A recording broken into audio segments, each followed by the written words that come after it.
அன்றைக்கி ஒரு நாள் இப்படி தான் லிஃப்ட் வர ரொம்ப நேரமாச்சு. எல்லோரும் ஒரு செழிப்போடு வெயிட் பண்ணிகிட்டு இருந்தோம். இது டெய்லியும் நடக்கும். லிஃப்ட் வர வரைக்கும் எல்லோரும் ஃபோனை நோண்டிக்கிட்டு இருப்போம். ஆனால் அதில் ஒரு அங்கிள் மட்டும் எப்போவும் ஃபோனை வெளியே எடுக்கவே மாட்டார். அவர்கிட்ட ஃபோன் இல்லாமலாம் இல்லை, ஆனால் பர்பஸ்ஃபுல்லி அவர் ஃபோனை வெளியே எடுக்கவே மாட்டார். எங்கள் எல்லாருக்கும் ஒரு க்யூரியஸ், ஏன் அவர் ஃபோனை வெளியே எடுக்கவே மாட்டேங்கிறாரு அப்படின்ட்டு.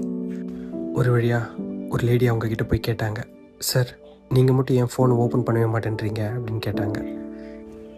நாள் ஆரம்பிக்கிற நேரம் தானம்மா, கொஞ்ச நேரம் எதுவும் பண்ணாமல் இருந்தால் ஒன்றும் தப்பு இல்லை அப்படின்னு சொன்னார். ஃபைனலி லிஃப்ட் வந்து ஓப்பன் ஆச்சு.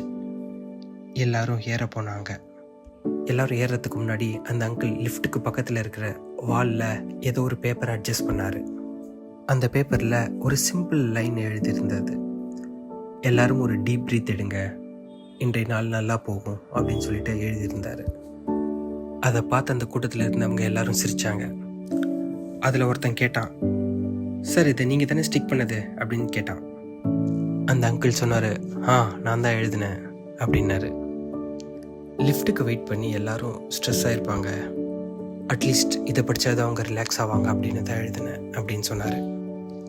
சொன்னால் நம்ப மாட்டீங்க, அவங்க எல்லாருமே டீப் ப்ரீத் எடுத்தாங்க.